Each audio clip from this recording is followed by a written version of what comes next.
Okay, so I bought this Jeep about 8 months ago, and it wasn't in the condition it's in right now.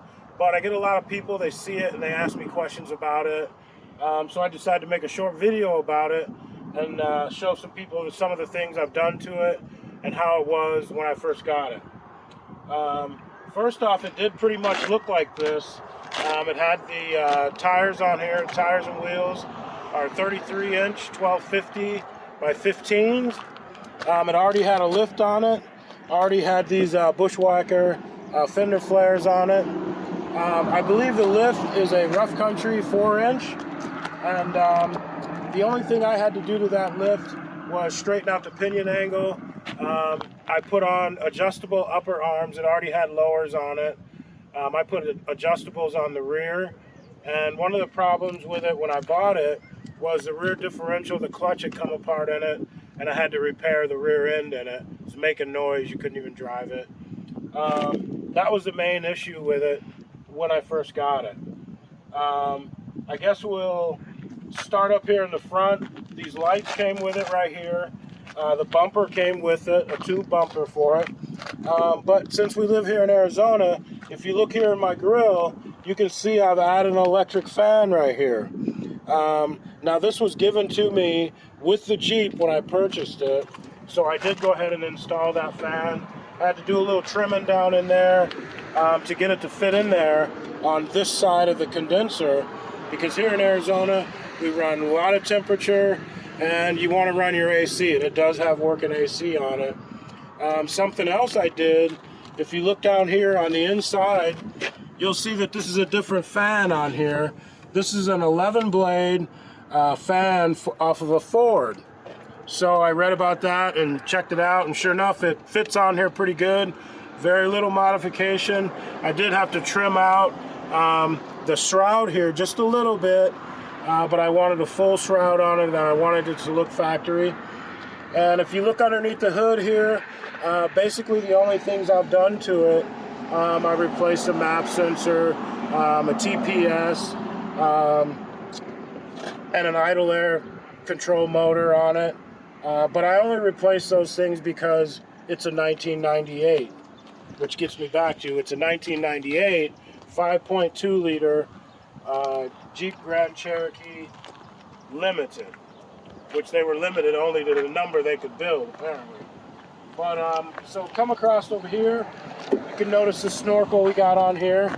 I did put this on, seal this all up, and I smoked this system to make sure that it's sealed up so that I don't suck any water in it. And everybody seems to ask me, oh, how come you put a snorkel on your thing? Out in Arizona, there's no water. Well, not only is the snorkel for water crossings, but it's also for traveling down dirt roads when you've got about 5 or 6 vehicles in front of you. You notice I got this turned around backwards. That's so it'll pull clean air from up here higher than it would down here where it's going to eat a lot of dirt. Also, to combat some of the underhood temperatures on this thing, you may notice I have these on the hood. And these are pretty inexpensive. I bought them, I believe, on Amazon or something. And I just cut them out. So now I have actual heat where it can escape from underneath the hood. The underhood temperatures are really, really high out here in Arizona. So I put those on to help get some of that temperature out of here when you're on a trail or something like that. Also, you notice I have some 4-inch pod lights here. I just bought some brackets and the lighting. These two lights came with this. This is a 52-inch. It's a curved LED light. Very, very bright when they're on. And also going up to the top up here. So now this, the rack that we have on here, it's just pretty much a standard rack. I did weld it all together, but it's very thin tubing, so it's not very strong. But I don't need it to be very strong. Also, on that rack, I mounted, this is an awning. This is a 6.5 foot, 6.6 foot by 8 foot 2-inch awning up there. Stretches out, takes you like a minute to set it up. It's really, really nice. So that's on this side of the Jeep. And then if you come around the back, you can notice I put some insulation up here to keep the sun from shining in the back of the Jeep. Got a spare tire holder here. It is a Hitch Mount.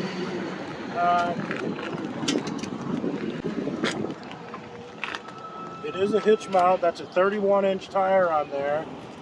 It's a brand new tire that came with the Jeep.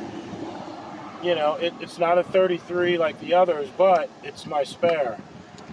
And now this hitch mount, my hitch was a hitch that I could flip over the other way, and I gained about 4, 5, 6 inches by flipping it up like that. And now I notice when I trail, I don't bump this bumper here, the hitch on here, when I'm coming off of stuff. So that helps out quite a bit with the ground clearance and everything. Eventually I will build my own rear bumper and put my tire carrier and gas can on it. Now if you come around to the other side here, you'll notice my solar shower. I basically built this from Home Depot, and these brackets right here I ordered off of Amazon. So all this is a 4-inch piece of pipe, and I just cut it to the length that I needed, put 2 end caps on it, put this on it, and I can air this up with my air pump, which is mounted right back in the back. It will be mounted right back here in the back. I can air that up. You can take a shower, wash dishes, whatever. You've got extra water up here that's out of your way, you know, that's not bothering you at all up there on the roof. So I really kind of like that. And that's pretty much it for this side. You can see where I mounted this light here. What I did was I mounted it, if you look close, you can see I just trimmed a piece of this door seal, and it goes right down that door seal into the front of this fender, and then I routed in the inside to the switches and to the battery and everything. So it's a pretty nice setup for that 52-inch LED light bar up there. And these are mounts that I just bought off of eBay, I believe. And then so let's go back to the back, and I'll show you my setup inside for my fridge. I put a fridge in here and a battery. Battery down here, air pump goes in front of it, and all of this underneath here is for storage. I got some fishing rod holders up here. I can put my stove down here, and just food storage and whatever. It just depends on where I'm going, how long I'm gonna be gone for.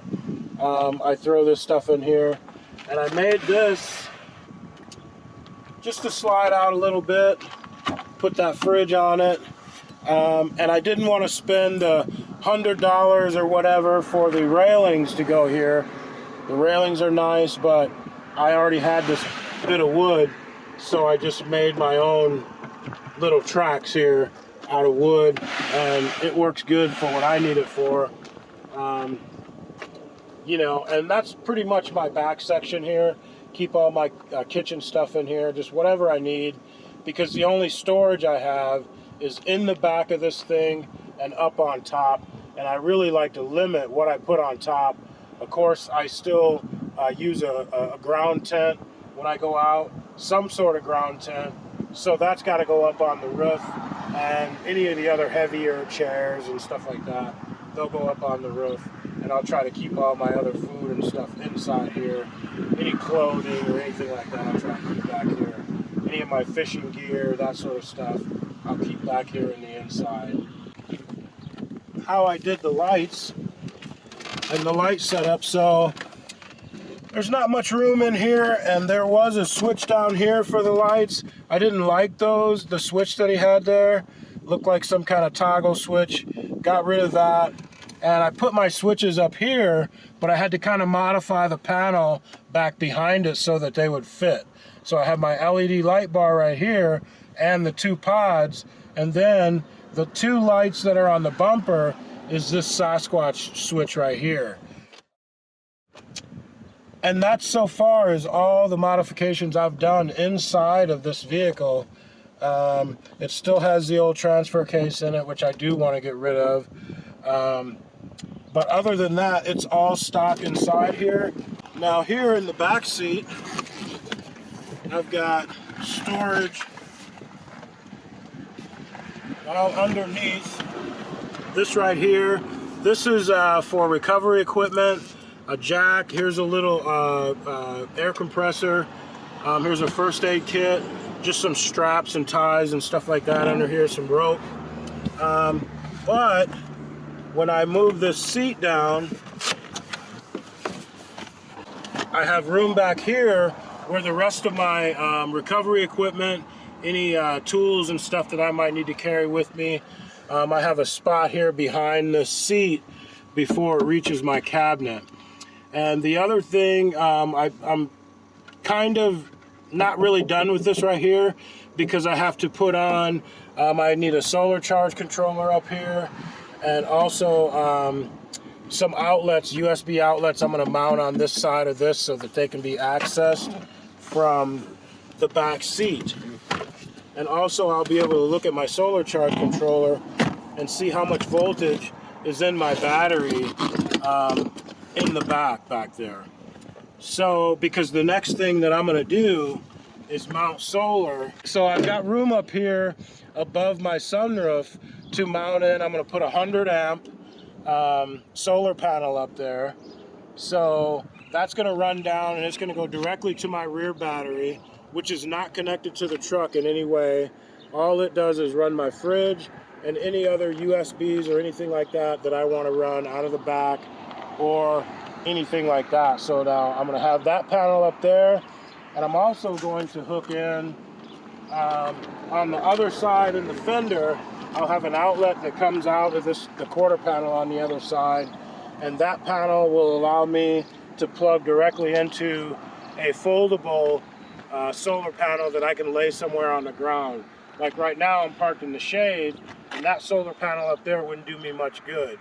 And that's how I usually like to park, but at least when I'm driving or whatever I'm doing, I'll be able to utilize that solar panel to some extent. But then when I stop, I'll be able to plug in a foldable solar panel and lay it out in the shade or in the sun or wherever I want it. And that should work out pretty good. And I think that's about all the modifications and everything that I've done to this. Like I said, I'm not done with it. There's a few other things I'm going to do to it. And, you know, it's worked out really good so far. We've had a lot of fun in it. Taking it out to, I don't know how many places here in Arizona so far. I've had it in the snow. It's a little bit of water, a little bit of mud. And it's a lot of fun. So, yeah, we like it. And we're going to keep going on it until we can get it to go wherever we want it to go. Some of the upgrades I like to do to it is I'd like to put lockers in it. I did put spacers on these wheels. I've got 2-inch spacers on them, front and rear. Pop them out a little bit. I still need to go through the front differential on this. I noticed that the bearing looks like it's starting to come apart on the carrier. But when I get ready to do lockers, I'll do that all at one time, so that I've only got to go in there once. I also want to change my transfer case from a 249, which is full-time 4-wheel drive, to a 231, where I'll have a 2-wheel drive gear. I can utilize that because this thing here doesn't get trailered anywhere. I drive it everywhere I go, and I have to be able to drive it to hundreds of miles or whatever, depending on where I'm going. And I'm trying to cut down on the gas cost and the drivability of it. So those are a couple of the things that I want to do to it in the future. And then we'll have to see. You're always coming up with new stuff to put back in here. So, you know, of course, there's always the paint. I want to do a rhino lining on the whole thing, the entire truck, and I'll do that once I get everything all built on it. We'll rhino line this entire truck, and it should be ready to hit the road. So that's basically my Jeep, my 98 Jeep CJ Grand Cherokee Limited. That's what it is. It's ready to go.